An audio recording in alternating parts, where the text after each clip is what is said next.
Humans have come a long way, from hunting our food, to growing it, to ordering it over the phone.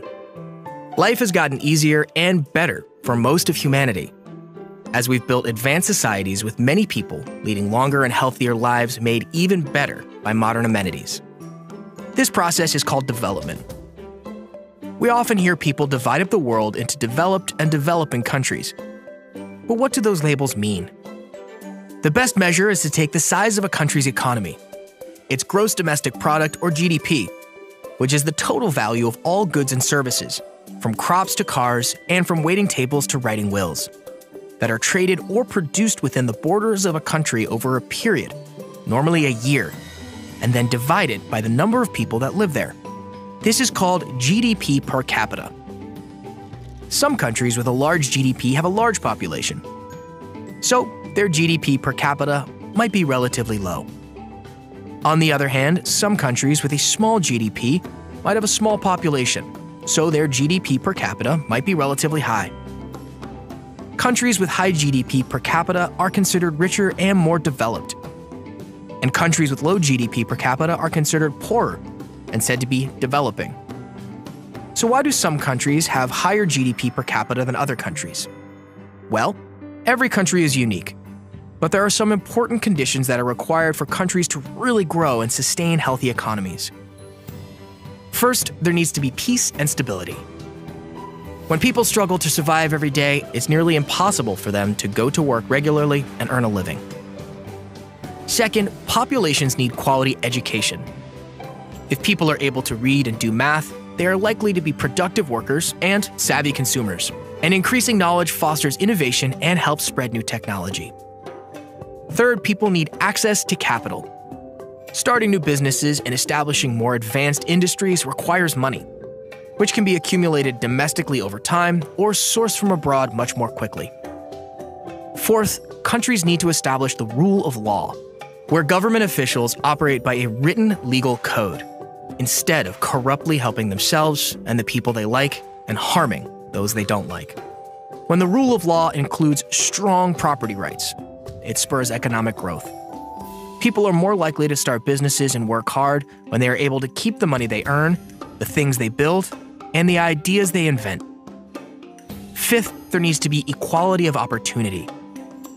If governments eliminate discrimination against women and minorities, ensuring that businesses and the law treats all people equally, they can participate in the markets they want and can work in the jobs they're best suited for, unleashing their full economic potential. Many countries struggle to achieve these 5 preconditions for economic growth, but other countries frequently offer to step in and help by hosting peace negotiations, funding and supporting education programs, and offering cheap loans for infrastructure projects. But why would one country care about helping another country grow economically? Well, there's several reasons. Some governments value humanitarianism and simply view it as the right thing to do. We should all try to help our fellow humans no matter where they live. Countries can also help themselves by helping other countries. They can improve their own security. Poor countries are vulnerable to terrorists, pirates, and drug cartels. Those dangerous groups don't necessarily respect borders and often spread violence and conflict to other countries. But if a country has a growing economy, those violent groups are less likely to form, reducing the security threats for other countries. Another reason countries help other countries is to boost their own economies. If other countries are more prosperous, they can become more beneficial trade partners and can offer new investment opportunities. But development isn't just about economics. Since the 1980s, the concept of development has expanded to include humans' abilities to live their lives the way they want. Are people able to move freely without discrimination? Can they access modern healthcare and live in environments free of pollution? Do they have political equality and the freedom to speak their minds? The United Nations Development Program works to help countries improve, and it has incorporated this new understanding of development in its mission. Since 2016, the agency has been guided by the UN's 17 Sustainable Development Goals, or SDGs, which not only target economic growth, but also aim to protect the environment, encourage democracy, and promote equality. Overall, the world has improved dramatically over the past 40 years. Extreme poverty has decreased by 75%. The number of students going to school has increased by nearly 50%. and the average income has quadrupled. But there are plenty of ways for the world to further develop and for every country to become a better place to live.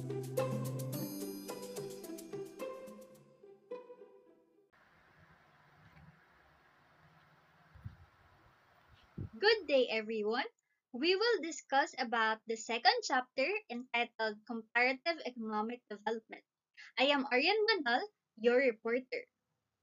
So, a lot of you may be wondering, what is the reason behind the study of comparative economic development?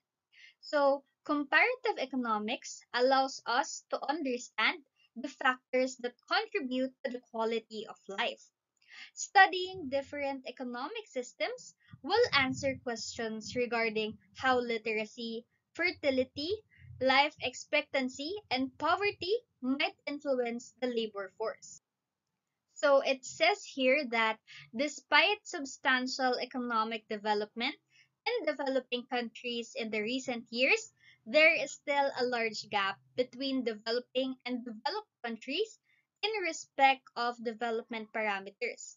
An example of this would be the difference between the output per worker in three countries, which is the United States, India, and Democratic Republic of Congo. So the output per worker in the United States is about 10 times higher than India and more than 50 times higher than the Democratic Republic of Congo. Then, the per capita income was $48,820 in the United States, but only $3,640 in India. And in the DRC, which has only $340. So, in this example, we can see the vast difference among countries. Moreover, there are also enormous gaps in measures of welfare. So, the life expectancy in the United States is 79. Meanwhile, in India, it is 65 and just 48 in the DRC. 2.1 Defining the Developing World. So, the most common way to define the developing world is by per capita income. So, what is per capita income? It is used to determine the average per person income for an area and to evaluate the standard of living and quality of life of the population. Per capita income for a nation is calculated by dividing the country's national income to its population.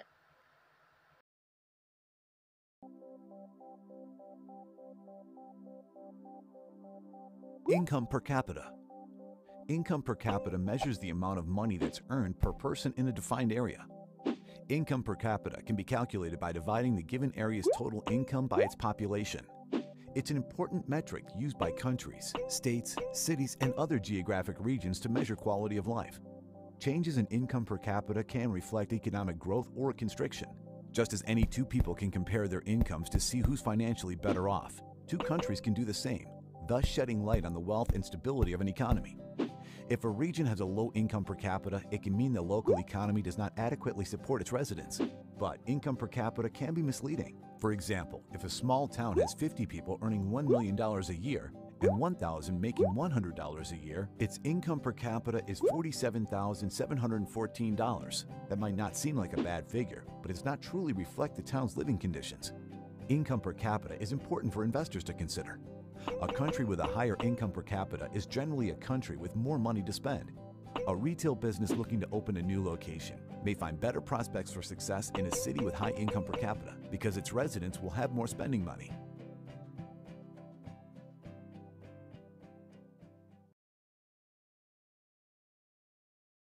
International agencies like Organization for Economic Cooperation and Development and the United Nations offer classifications of countries by their economic status. The best known system is that of the International Bank for Reconstruction and Development, or more commonly known as the World Bank. So, what does the World Bank do? The bank predominantly acts as an organization that attempts to fight poverty by offering developmental assistance to middle and low income countries. In the World Bank's classification system, 213 economies with a population of at least 30,000 are ranked by their levels of gross national income per capita. These are the classifications of economies together with their respective gross national income per capita. These are calculated using the World Bank Atlas method. So, as we can see here, these are the low income countries, lower middle income countries, upper middle income countries, and high income countries. Often, lower middle income countries and upper middle income countries are informally grouped as the middle income countries. With a number of important exceptions, the developing countries are those with low, lower middle, or upper middle incomes. So these are the three categorization of developing countries.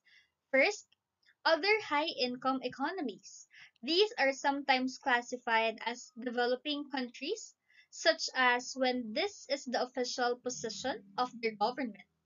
Moreover, high-income countries that have one or two highly developed export sectors, but in which significant parts of the population remain relatively uneducated or in poor health or social development, is viewed as low for the country's income level, may be still viewed as developing. Examples may include oil exporters such as Saudi Arabia and United Arab Emirates. Next, sometimes a special distinction is made among upper middle income or newly high income economies, designating some that have achieved relatively advanced manufacturing sectors as newly industrializing countries. So these countries have advanced level of economic development with a substantial and dynamic industrial sector and with close links to the international trade, finance, and investment system. Additionally, another widely used classification, which is a United Nations designation of countries with low income, low human capital, and high economic vulnerability. So currently, there are 46 economies designated by the United Nations as the least developed countries. There are 33 in Africa, 9 in Asia, 1 in Caribbean, and 3 in the Pacific. Emerging market. So what is an emerging market? An emerging market is the economy of a developing nation that is becoming more engaged with the global market as it grows. Countries classified as emerging market are those with some, but not all, of the characteristics of a developed market. So the characteristics of a developed market may include strong economic growth, high per capita income, liquid equity and debt markets, accessibility by foreign investors, and a dependable regulatory system. As an emerging market economy develops, it typically becomes more integrated with the global economy. So, this term has three implications. First, emerging market is widely used in the financial press to suggest that the presence of active stock and bond markets, although financial deepening is important, it is only one aspect of the economic development. Second, it refers to nations as markets may lead to an underemphasis on some non-market priorities in development. Third, usage varies, and there is no established or generally accepted designation of which markets should be labeled as emerging and which as yet to emerge. 2.2 Basic Indicators of Development. In this section, we examine the basic indicators of three aspects of development. First is the real income per capita, which is adjusted for purchasing power. Second, health as measured by life expectancy, undernourishment, and child mortality. Lastly, educational attainments as measured by literacy and schooling. GNI and GDP. What is the difference between the two? First, let's discuss about gross national income. So what is gross national income or GNI? Gross national income is the total amount of money earned by a nation's people and businesses. It is used to measure and track a nation's wealth from year to year. GNI is an alternative to gross domestic product as a means of measuring and tracking a nation's wealth, and it is considered a more accurate indicator for some nations. Meanwhile, gross domestic product or GDP is the monetary value of all the finished goods and services made within a country during a specific period. Moreover, it is used to estimate the size of an economy and its growth rate. Overall, real GDP is a better method for expressing long-term national economic performance since it uses constant dollars. Purchasing power parity. So what is this? In a simple version, purchasing power parity is defined as the number of units of a foreign country's currency which is required to purchase the identical quantity of goods and services in the local developing country market, as $1 would buy in the United States. In practice, adjustments are made for differing relative prices across countries so that living standards may be measured more accurately. Generally, prices of non-trade services are much lower in developing countries because wages are so much lower. If domestic prices are lower, the PPP measures of GNI per capita will be higher than estimates using the foreign exchange rates as the conversion factor. Income gaps between the rich and the poor nations thus tend to be less when PPP is used. So, in an attempt to rectify this problem, researchers have tried to compare relative GNIs and GDPs by using the purchasing power parity or PPP instead of exchange rates as conversion factors. Indicators of health and education. So, besides average incomes, it is necessary to evaluate a nation's average health and educational attainments because this reflects the core capabilities of a nation. First is life expectancy. This is the average number of years newborn children would live if subjected to the mortality risks prevailing for their cohort at the time of their birth. Next is the undernourishment. This means that consuming too little food to maintain normal levels of activity.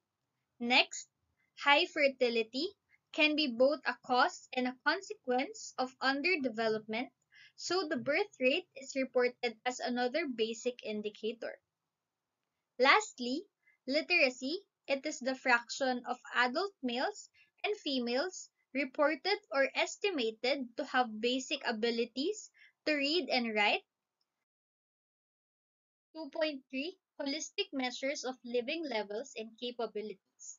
This section examines the HDI and the new HDI, which is initiated in 2010. Human Development Index or HDI. It is a summary measure of average achievement in key dimensions of human development and has made a major contribution to improving our understanding of what constitutes development. So, the new Human Development Index is the most widely used measure of the comparative status of socioeconomic development, which is presented by the United Nations Development Program in its annual series of Human Development Reports. It has three goals or end products of development, which is first, long and healthy life, as measured by life expectancy at birth.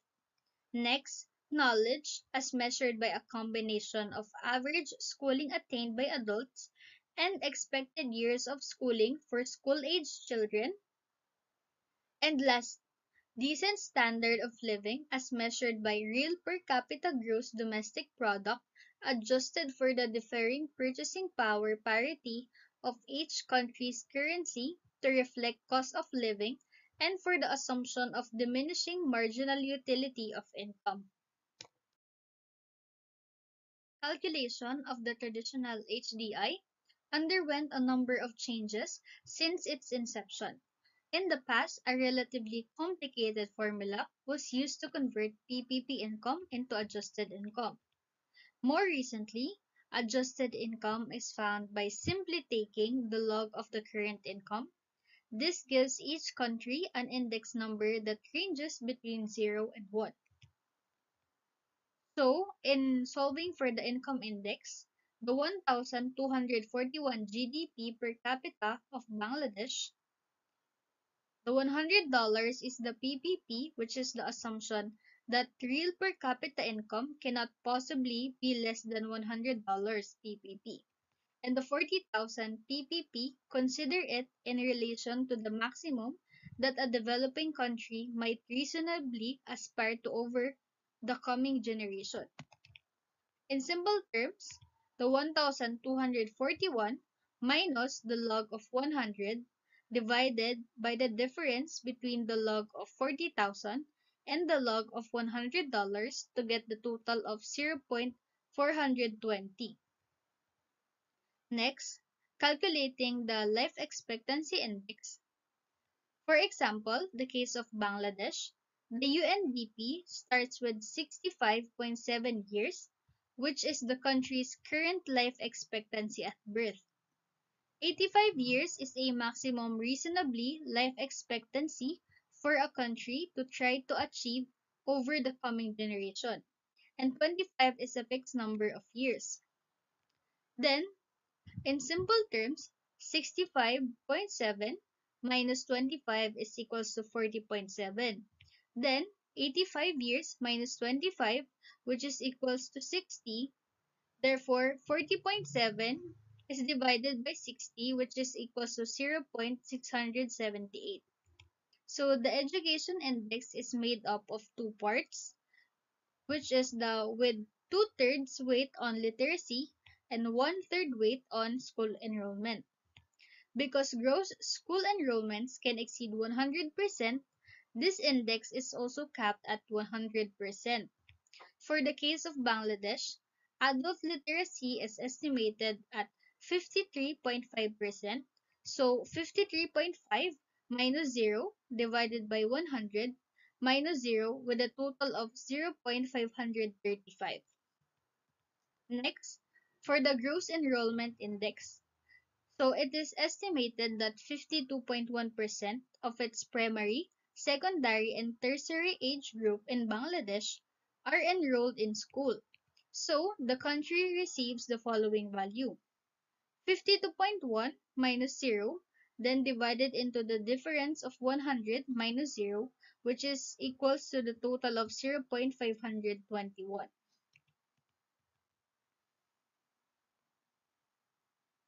Then, to get the overall education index, the adult literacy index is multiplied by two-thirds and the gross enrollment index is multiplied by one-third. In the case of Bangladesh, this gives us two-thirds times 0.535 plus one-third times 0.521, which is equals to 0.530 in total. And to compute for the final index, we just need to multiply and add the data we solved earlier to arrive at the total of 0.543, which is the final index.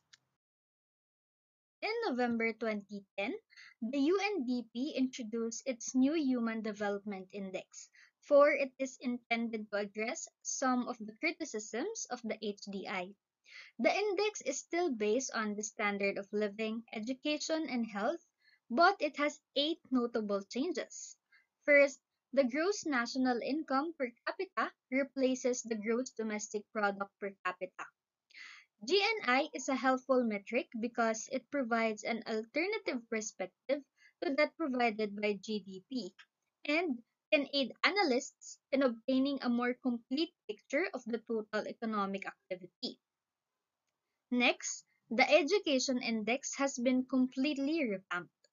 2 new components have been added, which is the average actual educational attainment of the whole population and the expected attainment of today's children. This is the best measure that they have at present in order to gather more detailed data on the quality that is credible and comparable. Third, expected educational attainment, because the other new component is somewhat more ambiguous. It is not an achievement, but a UN forecast. Fourth, the 2 previous components of the education index, which is literacy and enrollment, have been correspondingly dropped. Literacy has always been badly and too infrequently measured, and enrollment is no guarantee that a grade will be completed. Fifth, the upper goalposts or the maximum values in each dimension have been increased to the observed maximum rather than given a predefined cutoff. In some ways, this returns the index to its original design, which was criticized for inadequately recognizing small gains by countries starting at very low levels. Sixth, the lower goalpost for income has been reduced due to new evidence on lower possible income levels. Seventh, another minor difference is that rather than using the common logarithm to reflect the diminishing marginal benefit of income, the new HDI now uses the natural log, for this reflects a more usual construction of indexes. Eighth, it is now computed with a geometric mean. So the use of a geometric mean ensures that the poor performance in any dimension directly affects the overall index. Thus, allowing for imperfect substitutability is a beneficial change. And as the UNDP notes, the new calculation captures how well-rounded a country's performance is across the 3 dimensions. Computing the NHDI, the case of China, New Life Index calculation has come out with changing its goalpost, the minimum and maximum of the life expectancy. For life expectancy, it has taken 1980 to 2010 as years which are considered to form these values. Maximum value for life expectancy is fixed at 20 years in the new calculation, and the maximum value for life index is kept at 83.2 years. So how to calculate the life expectancy index as per the new HDI calculation? The formula is equals to the life expectancy of a country, in this example, which is 73.5 minus 20 divided by 83.2 minus 20 is equals to 0.847. Next, how to calculate the mean years of schooling index as per new HDI calculation. So the mean years of schooling means the spent years by a 25 years old person in school. The low value was fixed at 0 and the maximum value for mean years of schooling is fixed at 13.2. So the formula to calculate the mean years is equals to mean years of schooling index, which is 7.5 minus 0 divided by 13.2 minus 0, which is equals to 0.568. Next, how to calculate the mean expected years of schooling index as per new HDI calculation. So the expected years of schooling means years that is to be spent by a 5-year-old boy in school in a particular country. Low value for expected years of schooling is fixed at 0, and the high value is fixed at 20.6. So the expected years of schooling, which is 11.4, minus 0, divided by 20.6 minus 0, which is equals to 0.553. Next, the formula to calculate the education index, which is equals to the square root of the mean years of schooling multiplied to the expected years of schooling, minus 0 divided by the fixed amount of 0.951 minus 0, which is equals to 0.589. And to compute for the income index assessment as per the new HDI, so to calculate this index, the gross national income per capita is taken as measure to calculate the new income index. So the minimum income is set as $163 and the maximum income is set as $108,211. So the formula is equals to log of the country's GNI per capita, which is in this example 7,263, minus the log of $163 divided by the log of 108,211 minus the log of $163, which is equals to 0.584. So the formula to calculate the Human Development Index, which is the cube root of the Life Expectancy Index times Education Index times Income Index. So just substitute it with the values that we got earlier, which is equals to 0.663. So the HDI currently ranks countries into 4 groups based on their index. Let us proceed to the next topic about the characteristics of developing world, and I will be your discussant. I am Dorothy Beltran from this topic until the end of this chapter.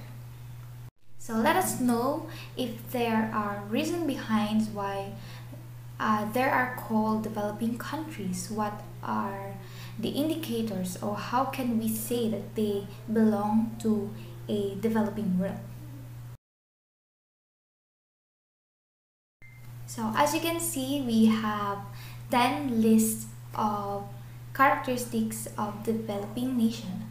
First is we have the lower levels of living and productivity.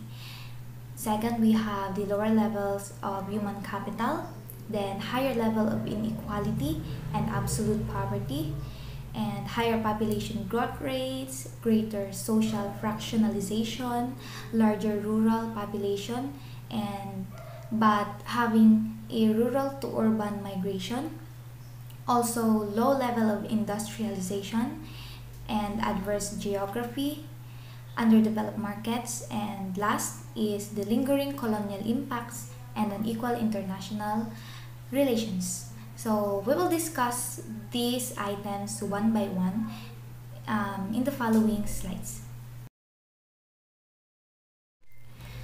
First is having a low level of living and productivity of a nation. So yes, it is correct. Having a low investment in their education system, lower investment in their agriculture, in their industry, in their equipment, in their plants and infrastructures could lead to economic stagnation. So we will better understand this again, as I said, in the following slides or in the following topics. So here we will generalize the number one item. Having a low income of a country could lead to a low living and low productivity of a country. So second characteristic of a developing nation is having a low level of human capital. As I said a while ago, having or lacking and engaging in investing in education system could lead to a low rate of literate people, thus productive people, and the goal of having a developed nation could be a little bit struggle for a nation. So why that it is important that um, citizens within a country should be educated. So of course, if you are highly educated person, you have the ability to produce, you are valuable in the society, thus you can become productive and you can gain income not only for yourself that you will get rich or progressive, but also for within a society that you live in.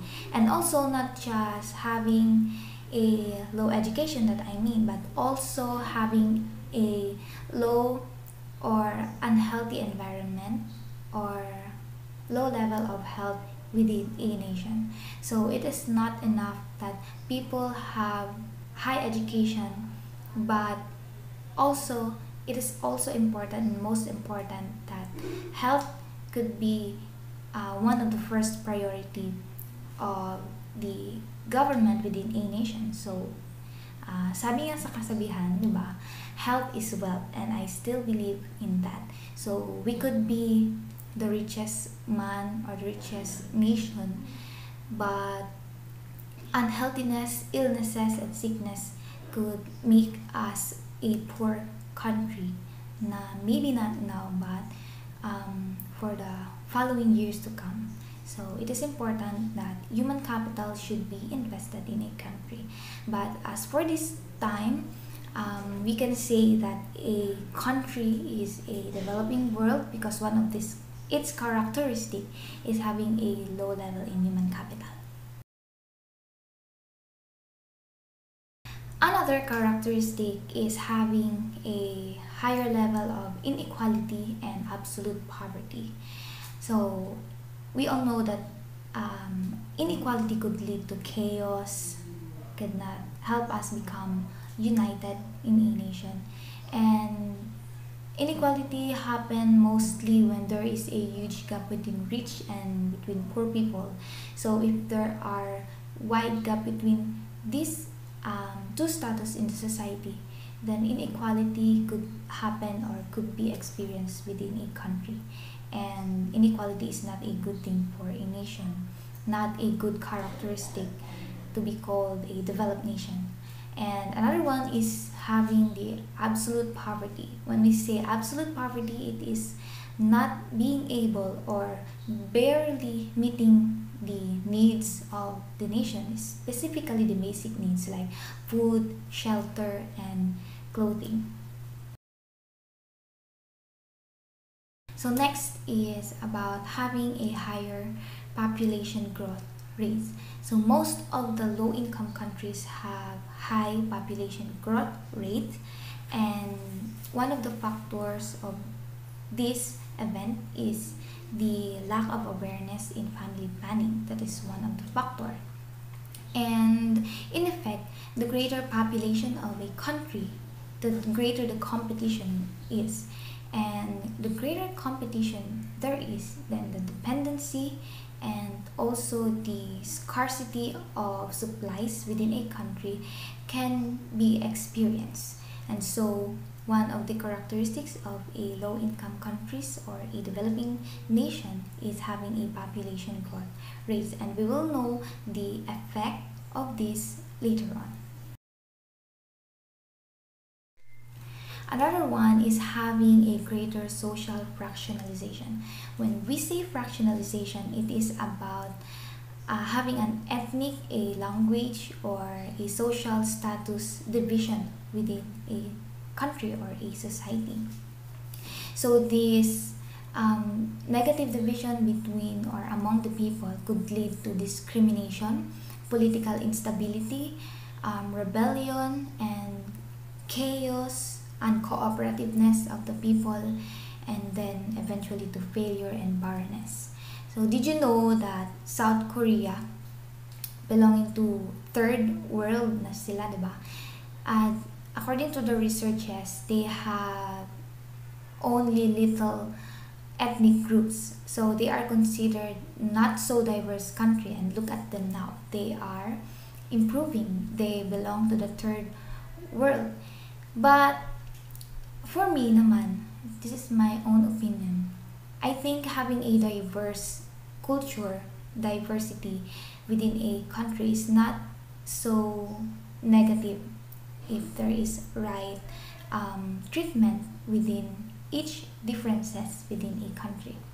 So I think diversity could lead to creativity, to innovation, and this could also be an advantage to a country to be well developed. So another one is having a large rural population but also high rural to urban migration. So it could be a burden in a society if there is overpopulated in urban places while rural places left was left with incapable individuals. So there is less human capital but there is higher dependent individual left in rural areas.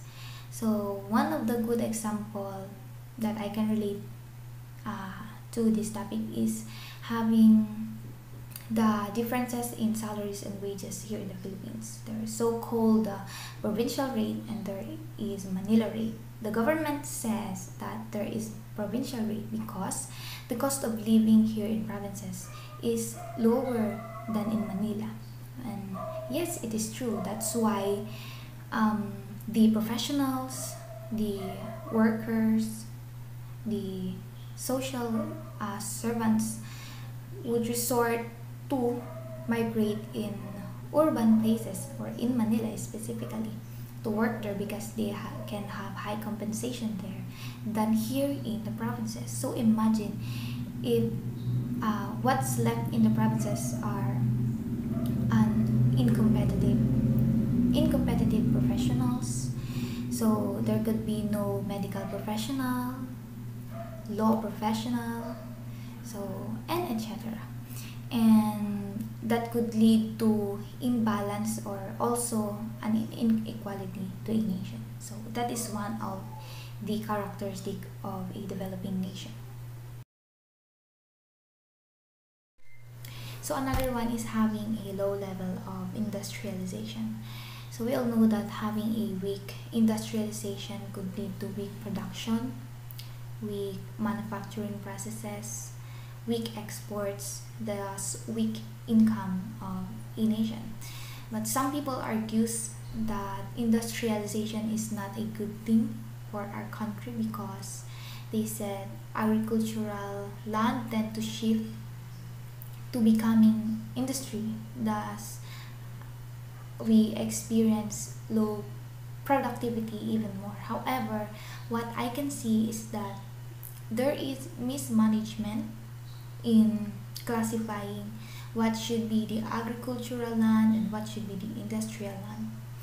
I think that if we could have a well-managed classification of these two, then we can be more productive. Besides, having a strong industrialization or an industry in a country could lead to more exports, and more exports, more income, more extension or expansion of the manufacturing will also help us to become modernized in our economy. Then another characteristic of a developing world or a developing nation is having adverse geography, or some researchers says that most of the low income countries have a tropical or subtropical climate, and tropicality of a country could lead to more tropical pests, diseases, and illnesses, not just in their plants, in their environment, but also to the people.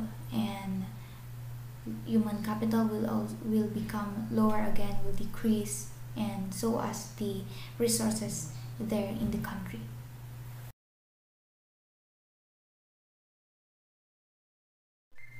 And let us discuss another characteristic of a developing nation. This is having an underdeveloped market. or what we call imperfect market. So imperfect market, it means that they had violated what should be the perfect market. And let us elaborate further what the imperfect market lacks from not having so-called the well-developed or perfect market. So we have six. First, let us discuss about the legal system. Legal system of a market is important for consumers and for suppliers or sellers protection and their security. Of course, having a legal system like contractual rights, understanding well the property rights, their billing, the market value, market rates. This is important so that there could be no confusion, there could be a standard instead, and that is the importance of having a legal system in a market. That's why we study about the obligation and contract, the business taxation and business law and others.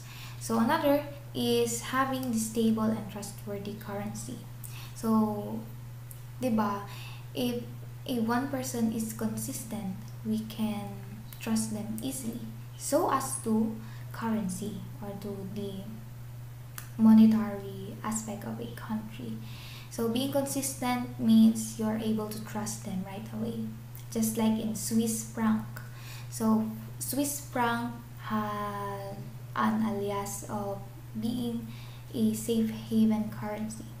So many investors invest in their country because of their stable and consistent monetary policy and currency stability. We also have a candidate for that in Asia. We have the Japan yen. Before pandemic, they are considered also as a safe haven currency. However, they experienced recently almost lost 5% from the US dollars. And we hope that they can recover as soon as possible. So another is the infrastructures, of course. Lack of infrastructures could lead to higher cost of trading, of transportation, of cost in the market. Then the goods in the market will become more costly or expensive for the buyers.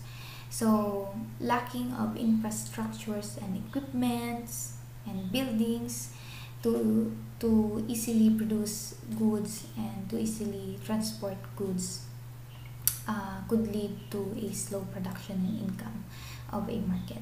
Thus, if infrastructures or well-developed infrastructures lacks in a market, then it is considered to be an underdeveloped market.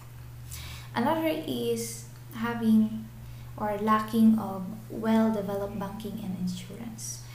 Because banking institutions, lending institutions, investment banks, and insurance banks can give a fund support to or financial support to the businessman, especially to the small enterprises.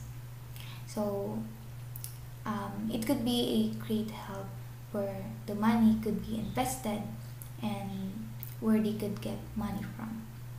Okay, another is having or lacking of market information. Lacking of market information.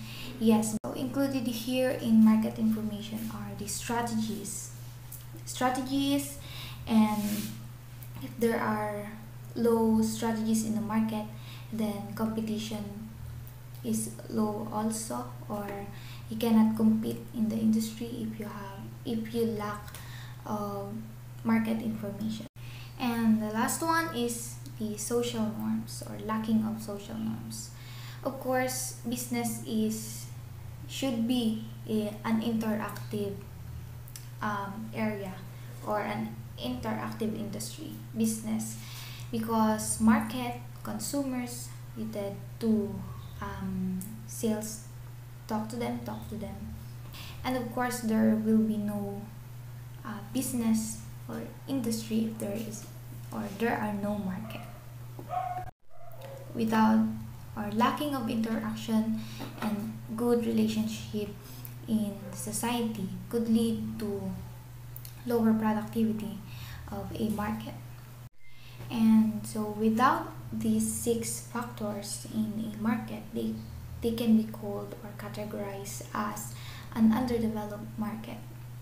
And underdeveloped market is not a good thing because they're um, because being a well-developed market could lead to a better nation.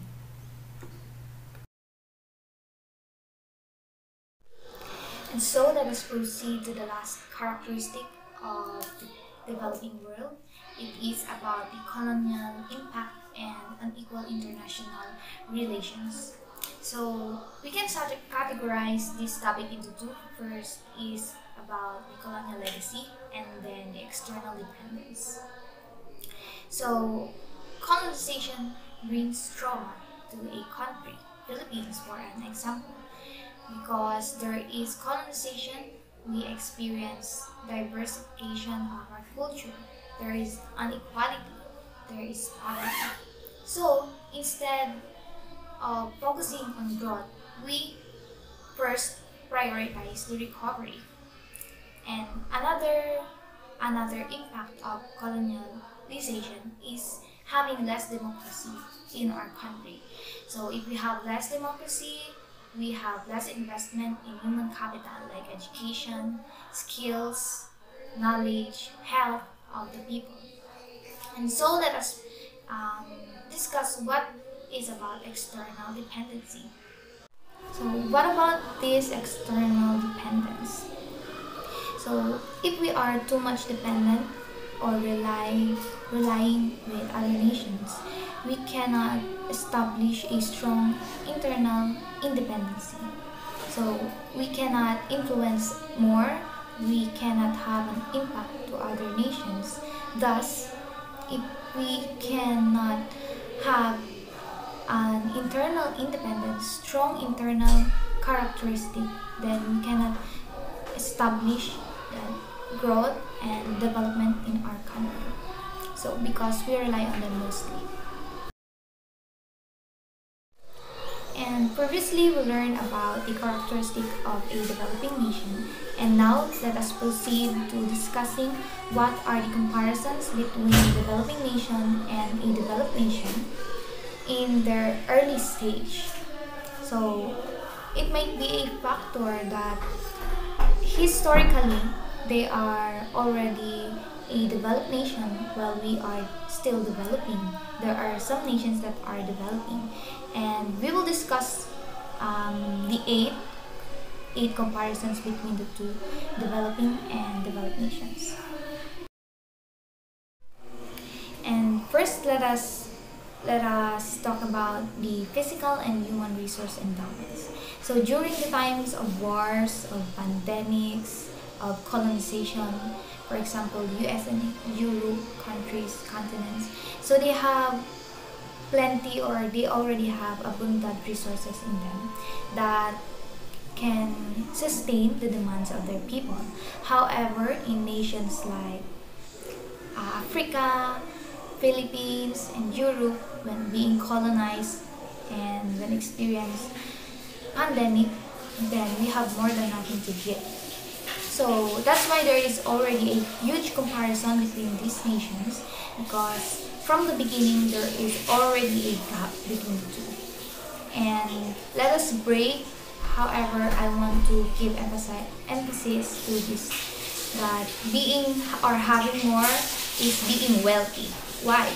Because not always, it is not always that if you have more in quantity means that you can have more wealth or you are already a wealthy nation.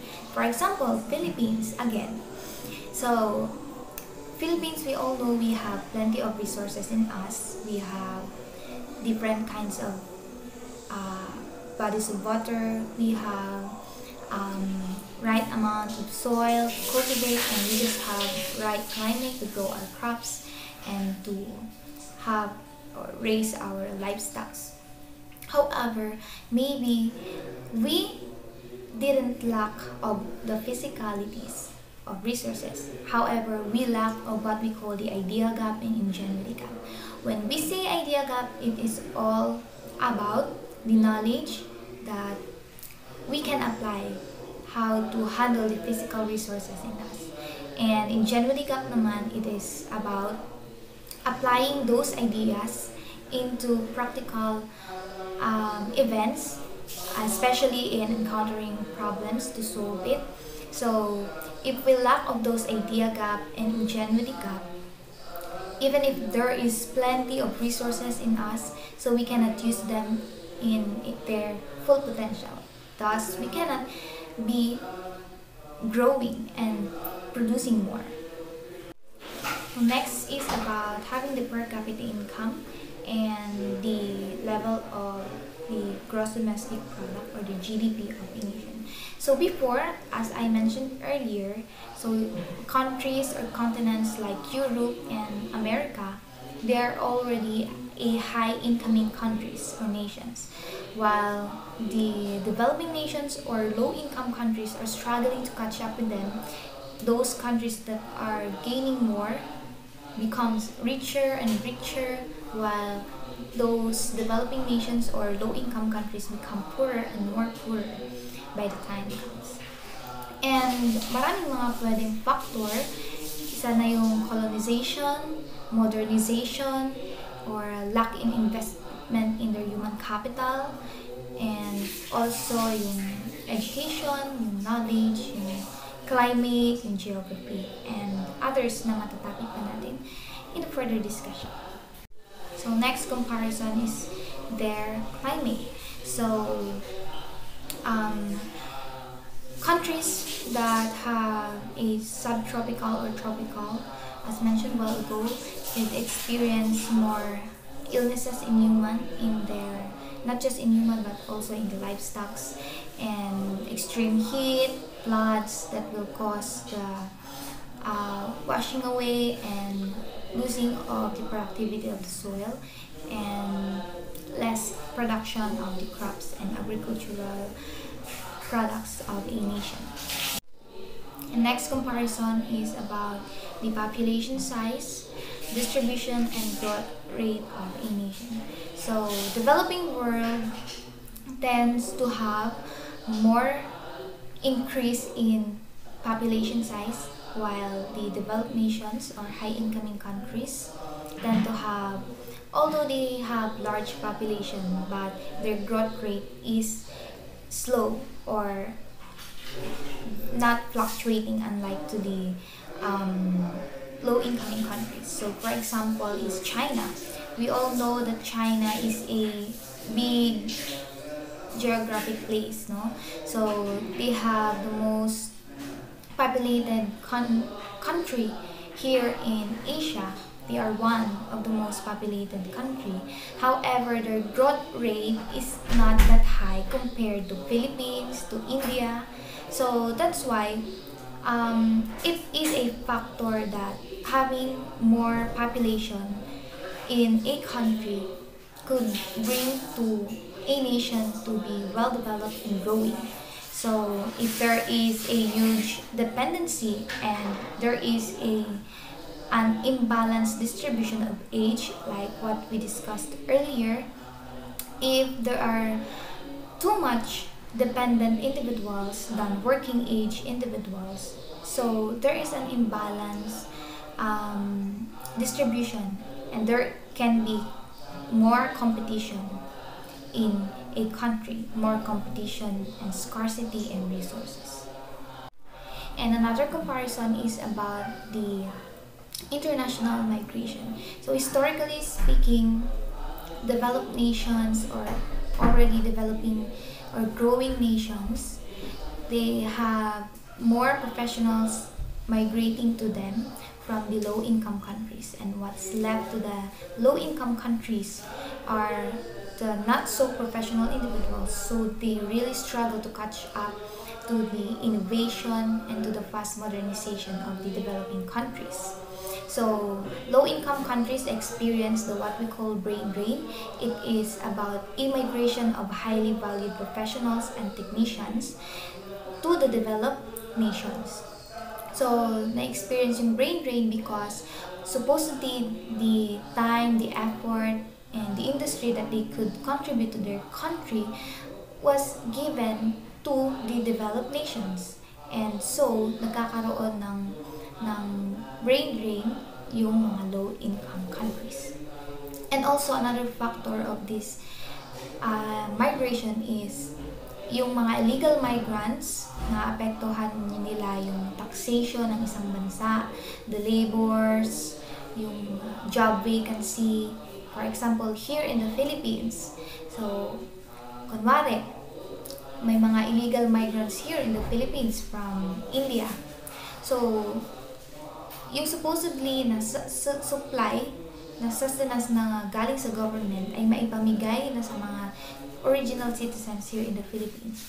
So, makukuha pa yun ng mga illegal migrants. And the labors, so yung mga job vacancy, sila na yung magtatrabaho, imbis na yung mga citizens here, especially yung mga fresh graduates here.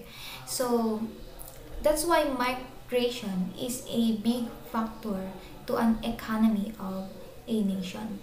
And thus, historically speaking, yung international migration na dati ay nangyayari na is a big factor why there is a comparison between the developed and the developing nations. And we are down to the last three. It is the growth, stimulus, and international trade. So, developed nations have more export than their imports, and the developing nations tend to have more imports than the exports. So exporting is important in a country. So the manufacturing companies could have their expansions, productivity, producing levels of a country could be increased. And also there is what we call the trade rate. When we say trade rate, it is the ratio of the export to import. So ideally, what an ideal trade rate is, there is more export than the import. There is more goods that we produce abroad than more goods that we buy from other countries. So next comparison is about the scientific and technological research and development capabilities. So of course, high incoming countries they have more capability to enhance more their scientific researches and their technologies because they can afford it, while developing nations like Philippines again can afford less of those luxuries. And lack of researches and technological and scientific advancement lead to slow civilization of a country. So lastly is about having the efficacy of domestic constitution.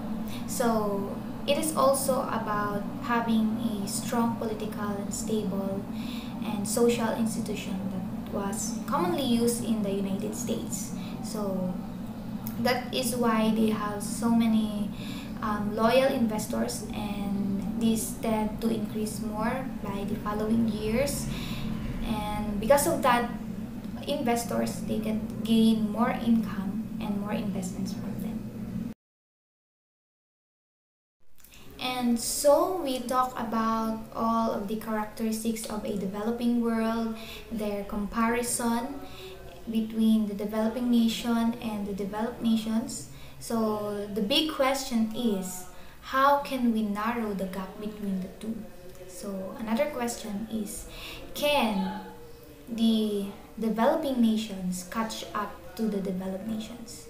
And guess your answer should be yes. So probably yes. And we will discuss the how can the developing nations catch up to those developed nations.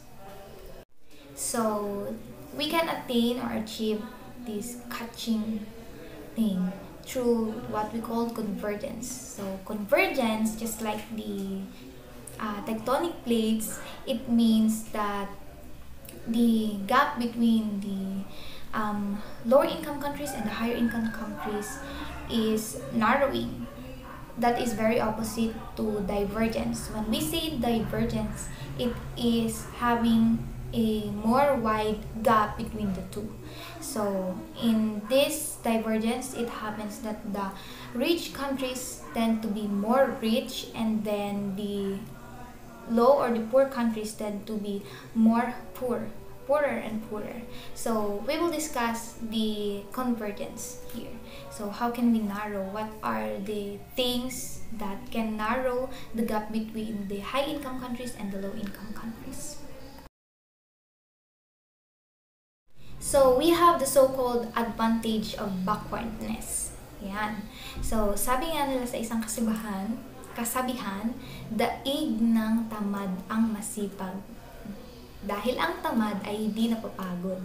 So, we will use that concept here in what we call advantage of backwardness. So, first, the low-income countries do not have to spend more time to reinvent things so that they could use it in their production, in their economy. So, what is their strategy is they will use those inventions of the other countries for their production, and so less time, less effort, but more time to be growing. So that is an advantage of backwardness. And also because cost is very low in low incoming countries, so investment is very good. So if you will invest in high incoming nations or low income nations, it is more advisable, according to the researchers, to invest more in the low income countries because they tend to have less cost.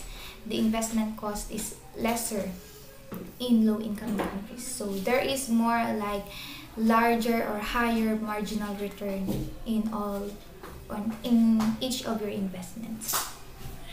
So that is the two advantage of backwardness. So, but also, balik tayo dun sa daig ng tamad ang masipag. So, kailangan pa rin maging masipag at hindi pagod. And that's it for our report for this topic. Here are what you should note in our topic. So first, having a better economic institutions can improve economic development, of course. And more educated population improves economic development. That belongs to the human capital. So we as students, we should learn more and study hard each day, even if it is hard and we struggle a lot, because we can be an asset to our nation. So let us be valuable and let us contribute to our nation through our education, through our learnings and our profession someday. And also, having a higher birth rates leads to a great economic burden, of course. So there is more people to compete with the resources. And lastly is the history and geography also play crucial roles in development. So hindi lang naman pala yung mga tao.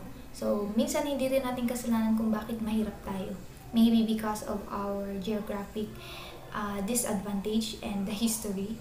But we should move on from the past and we should become more flexible to counter the disadvantages that we experience. So always remember, I leave a quote here, that poverty is just in our head.